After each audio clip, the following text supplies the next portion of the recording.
La Voz de América presenta.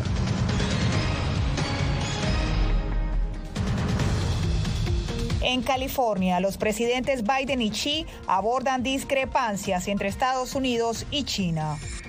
Fuerzas israelíes allanan el principal hospital de Gaza en busca de milicianos de Hamás.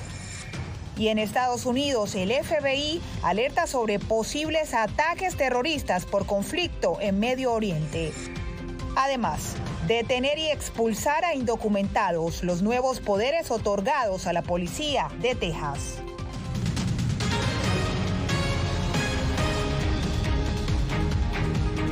Bienvenidos a una nueva jornada informativa en El Mundo al Día. Comenzamos las noticias en California, donde cara a cara el presidente Joe Biden y su homólogo chino Xi Jinping celebraron una esperada reunión con el objetivo de restaurar la comunicación en temas claves como el militar. Jorge Agobián estuvo siguiendo este encuentro. Hola, ¿qué tal, Jorge? Te preguntamos, ¿cuán factible es alcanzar esa meta? Diva Lisset, el presidente Joe Biden y su delegación llegaron con expectativas moderadas a esta reunión en San Francisco. La Casa Blanca, como lo dices, busca restaurar esas líneas de comunicación para evitar tensiones, sobre todo en momentos de crisis, algo que se vivió en la relación bilateral en los últimos meses, tanto en el Mar de China como en el Estrecho de Taiwán. Al menos en esos comentarios iniciales en San Francisco pareció haber progreso. Escuchemos lo que dijeron. Valoro nuestra conversación porque creo que es primordial que usted y yo nos entendamos claramente, de líder a líder, sin conceptos erróneos ni faltas de comunicación. Tenemos que asegurarnos de que nuestra competencia no entre en conflicto y también tenemos que gestionarlo de forma responsable. Para dos países grandes como China y Estados Unidos, darse la espalda el uno al otro no es una opción. No es realista que una parte remodele a la otra, y el conflicto y la confrontación tienen consecuencias terribles para ambas partes.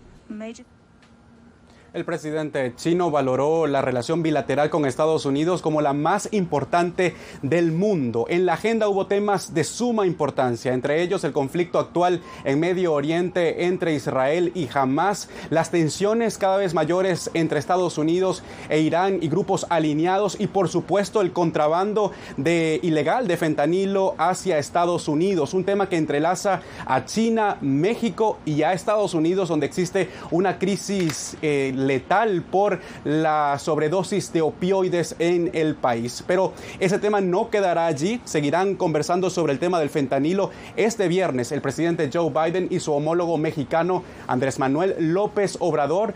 Eso será también en San Francisco. Con eso vuelvo contigo, Diva Lisset. Gracias, Jorge Agobián. Mientras tanto, las protestas y manifestaciones en el marco de la cumbre APEC en San Francisco también son noticia. Desde California, el periodista de la agencia AP, Philip Crowder, nos muestra cómo el conflicto entre Israel y Hamás también se filtra en ese foro de alto nivel. Los eventos de la cumbre de la APEC aquí en el centro de San Francisco ya han atraído bastantes manifestaciones y se esperan más, incluidas protestas contra Xi Jinping. Manifestantes a favor y en contra de China se reunieron aquí cerca del lugar donde se celebran muchas reuniones de la APEC. Anoche personas estuvieron a pocas cuadras de distancia para pedir un alto el fuego en la guerra entre Israel y Hamás. La Casa Blanca quiere demostrar aquí que Biden puede seguir centrado en el Pacífico y al mismo tiempo intentar evitar que la guerra entre Israel y Hamás escale y se convierta en un conflicto regional más amplio. Desde San Francisco, Philip Crowder de la AP para La Voz de América.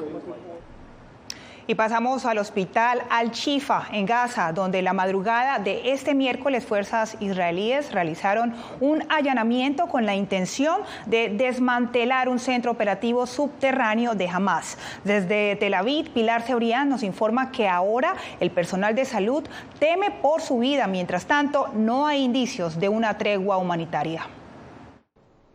Los soldados israelíes ya han entrado en el principal hospital de la Franja de Gaza, el hospital Al-Shifa. De hecho, el propio ejército ha difundido imágenes de las tropas distribuyendo material médico en el centro. Aún así, el personal que trabaja allí ha expresado temor mientras los israelíes estaban patrullando el hospital, según dicen, buscando a milicianos de Hamás que estarían escondidos en los túneles subterráneos. Mientras el primer ministro israelí ha advertido que el ejército va a continuar con su ofensiva.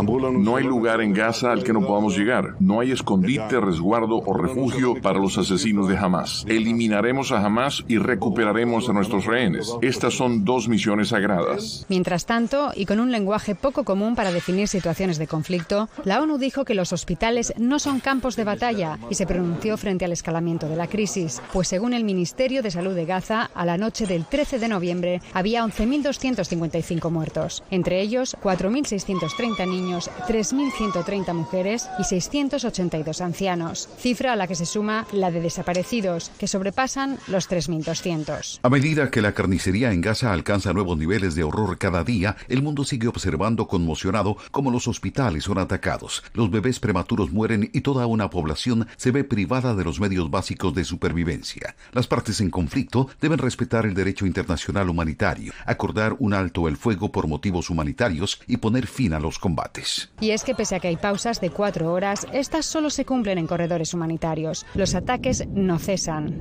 De repente, el cohete cayó en el piso de arriba. Los niños aquí están heridos. Encontré a 3 y no puedo encontrar a los 3 restantes. No sé dónde están. Que Dios se vengue. Los bebés prematuros que hemos visto en las imágenes, que ya son de conocimiento público, han sido transferidos a un hospital con electricidad.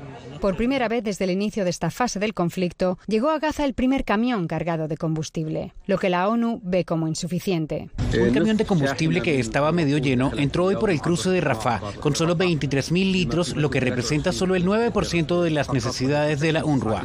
Y por lo pronto, por tercer día consecutivo, continúa la marcha de familiares de secuestrados que salió desde Tel Aviv con rumbo a la oficina del primer ministro Benjamin Netanyahu en Jerusalén para pedir la liberación inmediata de todos los rehenes. Y todo esto mientras las conversaciones continúan en Qatar, que tienen por objetivo la liberación de un número elevado de rehenes a cambio de una tregua humanitaria y también la posible liberación de prisioneros palestinos. Pilar Cebrián, Voz de América, Tel Aviv. Al respecto, después de 4 intentos, el Consejo de Seguridad de la ONU aprobó este miércoles una resolución que pide la implementación de pausas humanitarias en Gaza y la liberación de los secuestrados.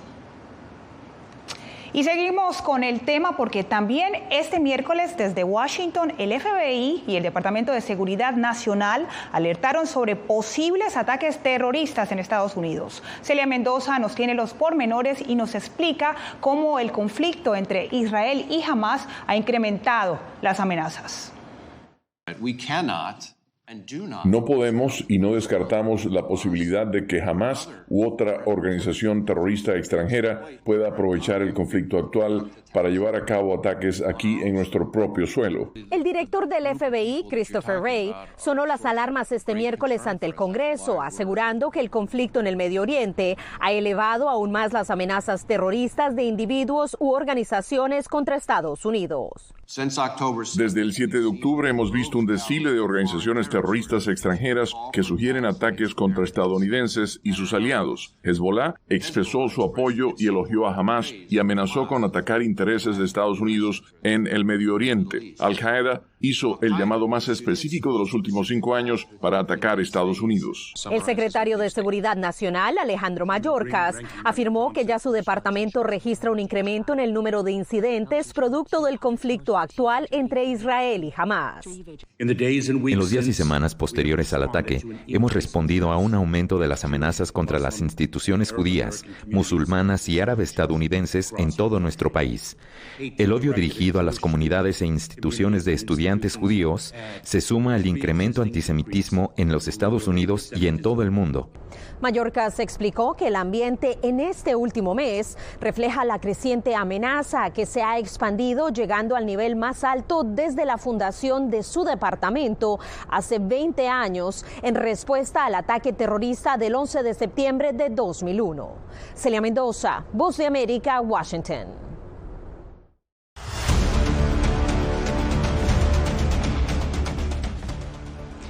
Detener y expulsar indocumentados serán algunos de los poderes que la nueva ley aprobada en Texas le otorgará a la policía local. Paula Díaz habló con abogados y activistas quienes planean impugnar la nueva ley SB 4 apenas la firme el gobernador Greg Abbott. La Cámara de Representantes de Texas, controlada por republicanos, aprobó este martes el proyecto de ley SB 4, que otorga poderes extraordinarios a la policía local para detener a inmigrantes indocumentados. El estado de Texas ayer creó 2 nuevos delitos, uno por entrada sin autorización y el otro por reingreso sin autorización. La Unión Estadounidense por las Libertades Civiles, ACLU en inglés, afirma que la nueva ley deja abierto el espacio para detenciones por perfil racial. Además, dijo que impugnará la nueva ley tan pronto la firme el gobernador Greg Abbott, quien lleva 2 años desafiando la política fronteriza de la administración Biden. Cualquier persona puede ser perseguido bajo esta ley, y no solo la gente que no tiene estatus, porque la ley lo hace muy difícil y muy complicado para uno defender. Mientras tanto, activistas expresaron su preocupación por lo que la SB 4 representa para la comunidad inmigrante en ese estado. Es un balde de agua fría para nuestra comunidad, el de repente sentir que estamos en un estado seguro, en un estado que en pasados años no había pasado leyes tan anti-inmigrantes. Cifras de Aduanas y Protección Fronteriza, CBP, indican que en Texas las autoridades federales detuvieron a 1.216.501 personas durante el año fiscal 2023, de un total de 3.201.144 en todo el país. Paula Díaz, Voz de América, Washington. Por su parte, buscar los canales legales o arriesgarse de manera irregular son las opciones que sopesan migrantes en México ante la nueva ley en Texas. Víctor Hugo Castillo nos cuenta. Wow, eso es tremendo. Se parece así como México, ¿no? Como acá, que vivimos un terror. Migrantes recién llegados a la frontera norte de México se enteran de que Texas aprobó la ley SB 4, que criminaliza a los migrantes que crucen la frontera de manera irregular. Porque cuando pasamos de ilegales tenemos que estar siempre escondidos de la policía y de la ley. Tantas leyes que salieron nuevas que en verdad uno no haya ni qué hacer. Al escuchar que la nueva ley en Texas otorga a las autoridades policiales el poder de detener y ordenar a los inmigrantes que abandonen Estados Unidos, lo motiva a seguir intentando por la vía legal. Por una parte está bien porque, nos están ayudando a que tenemos que acatar las órdenes, sí o sí. Pero por la otra parte es que las personas que nos están ayudando del otro lado ya no estarían atados de manos. Por eso cada quien elige cómo tomar las decisiones, si entregarse o esperar la aplicación. Y por eso es lo que nos impulsa todavía a muchos a quedarnos aquí. Para este otro venezolano debería haber una reforma a la aplicación CBP One de manera que facilite programar las citas en los puentes internacionales. Que haya más personas que le acepten, que haya más personas que puedan acceder a ello, ¿verdad? Y que haya más facilidades, que las personas puedan expresar su situación y si el país lo puede asistir, lo puede ayudar. La mayor preocupación de los migrantes es que no se violen sus derechos humanos y civiles, ser expulsados y perder lo que han invertido en su trayecto a la frontera. Víctor Hugo Castillo, Voz de América, McAllen, Texas. Y carrera contrarreloj en el Capitolio de Estados Unidos para evitar un cierre del gobierno. Detalles al volver.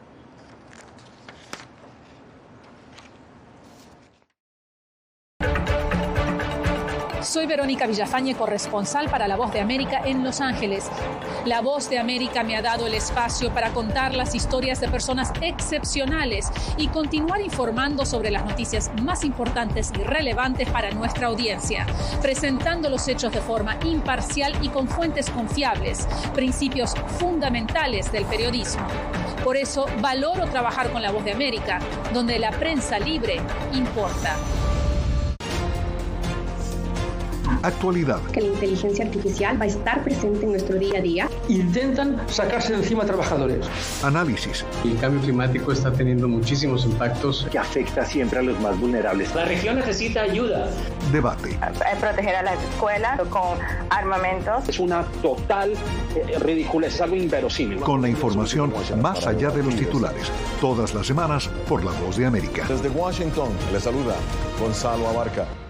Soy Claudia Saldaña, corresponsal de La Voz de América en El Salvador. Ejercer el periodismo es un desafío que crece constantemente frente a la complejidad del escenario político de mi país. Presentar todas las voces, todos los ángulos y el contexto nos permite ofrecer a ustedes, nuestras audiencias, un panorama más completo de nuestra realidad. La imparcialidad está en el ADN de la VOA y me siento orgullosa de ser parte de este gran equipo de profesionales que demostramos cada día por qué la prensa libre importa. Poder ser la voz de la denuncia de tantas personas que sienten fuertemente vulnerados sus derechos. Una de las patas que sostiene la democracia debe ser la libertad de prensa. Periodismo, la prensa libre importa. Una coproducción de La Voz de América con nuestras afiliadas en la región. ¿Cómo garantizar que las voces lleguen a quien tienen que llegar? Impunidad, indolencia de la justicia son nuestros principales enemigos. Disponible en vozdeamerica.com.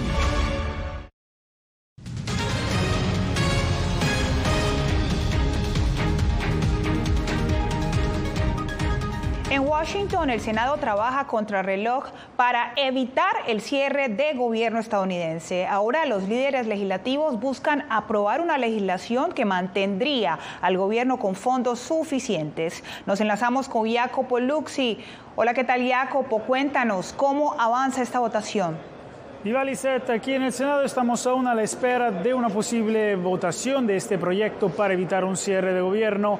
Tras oír a los senadores en las últimas horas, una votación es posible que ya tendrá lugar este miércoles en la noche y no se ven obstáculos que podrían bloquear el proyecto que, recordamos, ya recibió la luz verde en la Cámara de Representantes.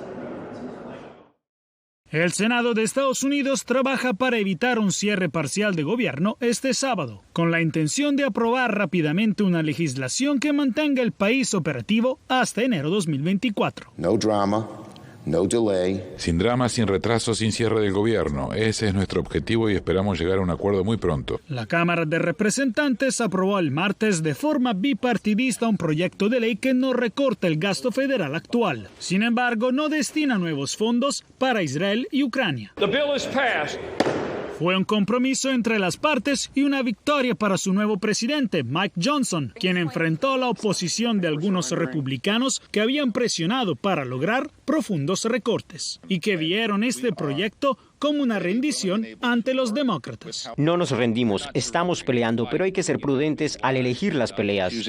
De hecho, el proyecto de ley de Johnson se aprobó con el apoyo de más demócratas que republicanos. En septiembre, una votación similar le costó al californiano Kevin McCarthy la presidencia de la Cámara, lo que trajo semanas de parálisis y tensión dentro del Partido Republicano. Ahora en el Senado, los republicanos y los demócratas parecen apoyar el proyecto de la Cámara, pero las negociaciones para encontrar un acuerdo siguen adelante. Los opositores al proyecto podrían aún invocar unas reglas de la Cámara Alta para impedir una votación antes de la medianoche del viernes, cuando expirará la financiación del gobierno, pero esto ahora parece poco probable. Recordamos, ambas cámaras del Congreso deben aprobar una legislación sobre gastos y enviarla al presidente Joe Biden para que la promulgue antes de esa fecha para evitar interrupciones. Gracias a Jacopo Luxi en vivo desde el Congreso de los Estados Unidos.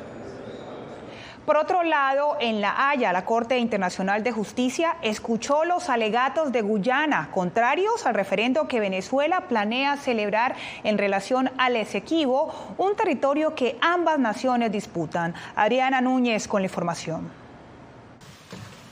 Ambas naciones presentaron esta semana sus argumentos ante la Corte Internacional de Justicia.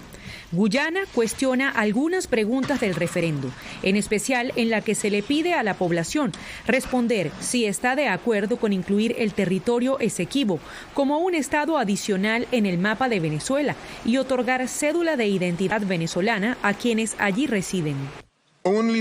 Solo el tribunal es el guardián de esa puerta de entrada. Solo la Corte puede proteger a Guyana y sus derechos en cuestión, en este caso del daño irreparable que ciertamente le sobrevendría si se le permite a Venezuela cruzar ese umbral para la confiscación e incorporación del territorio. Guyana también criticó que el gobierno de Venezuela ha tenido una actitud que califica de amenazante al desplegar a su fuerza armada muy cerca de la zona en disputa y encomendar recomendarles construir una pista de aterrizaje en el lugar. Mientras, Venezuela insiste en denunciar que Guyana entregó concesiones de petróleo y gas en zonas marítimas que forman parte del reclamo. Nada puede impedir que se lleve a cabo el referéndum previsto para el 3 de diciembre. Hoy nosotros vamos a demostrar que la solicitud de Guyana es sin precedentes, inusual y crea peligro para el resto de la comunidad internacional, en particular para aquellos estados que tienen una fórmula constitucional para participar, similar a la de los venezolanos. La Corte Internacional no tiene un plazo específico para responder a la petición de Guyana de tomar alguna medida en torno al referendo. Adriana Núñez Rabascal, Voz de América, Caracas. Y usted no se mueva, que ya regresamos en El Mundo al Día.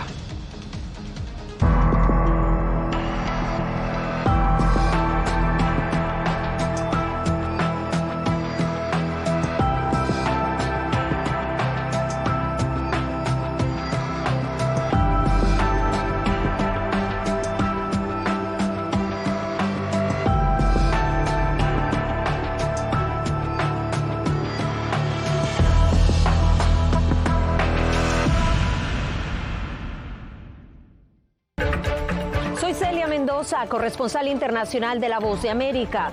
Desde que me uní a este equipo de profesionales hace más de una década, he tenido la oportunidad de descubrir un mundo de noticias que comparto con ustedes. La Voz de América habló con el director. Porque siempre estoy en el lugar de los hechos, entregando información veraz, clara y precisa, manteniendo nuestro compromiso periodístico, porque en La Voz de América, la prensa libre importa.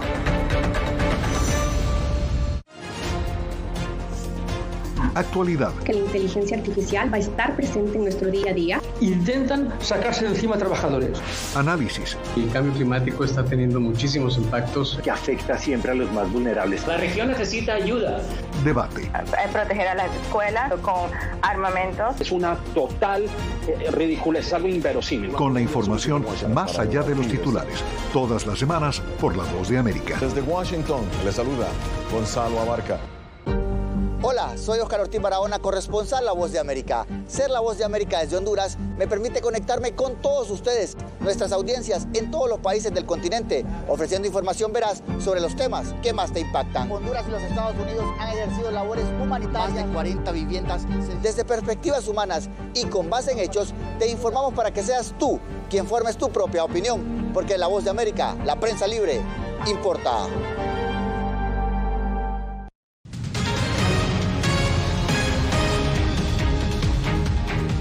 La crisis de seguridad en Ecuador ocupa un renglón importante en el proceso de traspaso de poder al presidente electo Daniel Noboa. Desde Quito, Néstor Aguilera nos informa sobre el Consejo de Seguridad, donde Guillermo Lasso, el mandatario saliente, da cuenta de la situación de seguridad.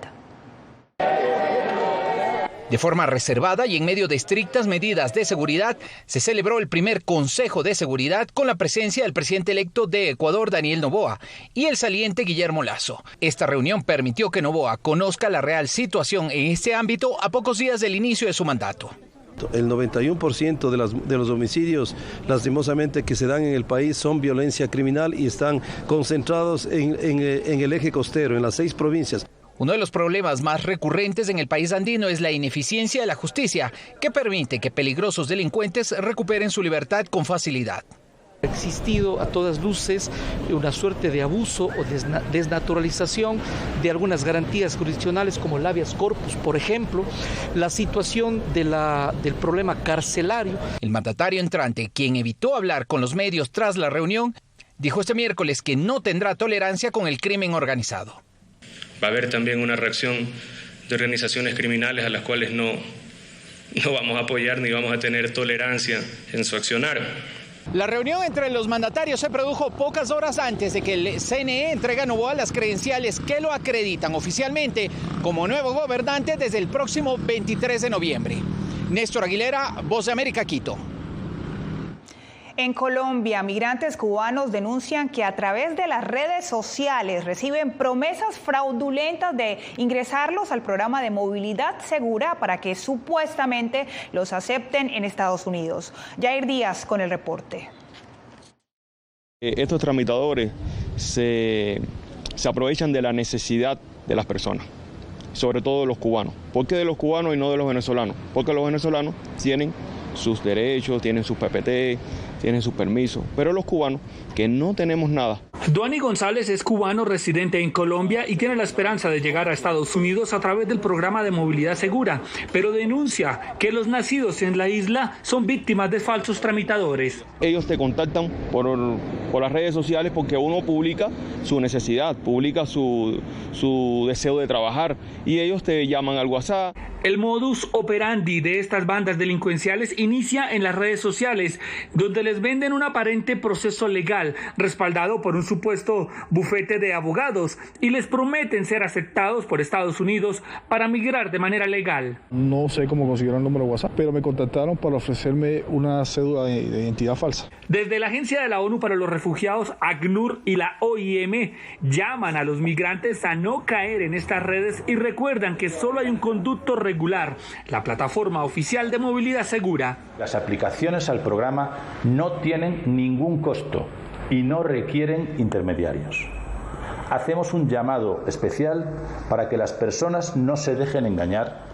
Aunque se desconocen las cifras de cuántos migrantes han sido víctimas de estos estafadores, el llamado es a realizar todos los trámites a través de la plataforma de movilidad segura.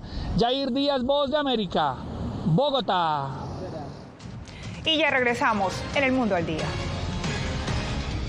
Hola, soy Natalí Salas Guaitero, conductora de La Voz de América. Desde pequeña desarrollé un gran deseo por darle voz a aquellos que son invisibles por una u otra razón. Ya ha sido reforzada. Me enorgullece ser parte de La Voz de América, un equipo en el que la ética y la búsqueda de la verdad siempre son el norte. Desde Washington les informó Natalí Salas Guaitero.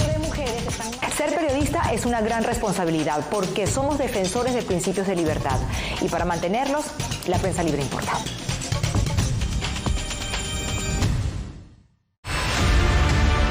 No concibo una democracia sin periodistas. El libreto manda a un conflicto constante con la prensa independiente, con los medios de comunicación. Periodismo, la prensa libre importa. Una coproducción de La Voz de América con nuestras afiliadas en la región. Se ejerció esta profesión con mucho miedo. ¿Cuántos periodistas van muertos ya por decir la verdad? Disponible en vozdeamerica.com. Soy Fabiola Chambi, corresponsal de La Voz de América en Bolivia. Retratar la complejidad de mi país para una audiencia internacional le ha dado una nueva perspectiva a mi labor como periodista. Desde esa mirada descubro en el día a día que el trabajo que realizo en La Voz de América me ha permitido dar vida a los valores del periodismo profesional. Aquel que les informa a ustedes, nuestras audiencias, con balance, precisión y profundidad.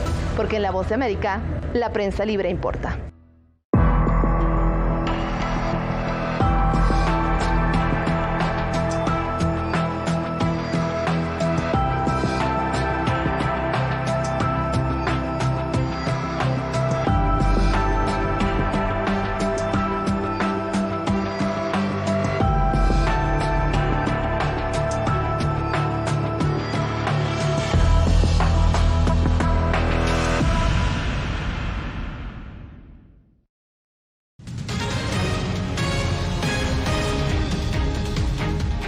En la ciudad de Miami, la empresa Uber busca persuadir a los conductores de vehículos a gasolina para que cambien a la tecnología eléctrica. José Pernalete nos amplía. Miguel Valdés tiene 9 años como conductor de Uber, pero desde hace 3 meses cambió su vehículo de gasolina a la modalidad eléctrica. Me tomó tiempo de cambiar porque era un cambio muy brusco y muy nuevo, pero no me arrepiento y a gasolina no regreso más. Para el cambio de su carro le ayudó la alianza que sostiene Uber con otras empresas para incentivar esta conversión, cuyo propósito es reducir las emisiones tóxicas de los automóviles convencionales. Por cada viaje que realizan con un vehículo cero emisiones, reciben $1 extra. Aparte tenemos las alianzas con, por ejemplo, Hyundai, con TrueCar, que les hacen descuentos o les pueden dar incentivos por hasta $1,000 por adquirir el vehículo eléctrico y realizar los primeros 100 viajes millas con la plataforma de Uber. De acuerdo con Uber, 5% de las millas recorridas en Miami en lo que va de 2023 por conductores de la empresa se han hecho con carros eléctricos, lo que es más del doble del año anterior. En el sur de Florida se exponen los beneficios tanto económicos para los conductores, así como las expectativas de políticas públicas hacia el cuidado del medio ambiente. Lo hemos hecho la responsabilidad de los desarrolladores implementar por lo menos un 2% de su estacionamiento a lo que es cargadores. El presidente Joe Biden ha fijado como meta para el 2023 el objetivo de que el 67% de los vehículos vendidos en Estados Unidos sean eléctricos. José Pernalete, Voz de América, Miami. Y de esa manera nos despedimos en El Mundo al Día. Les acompañó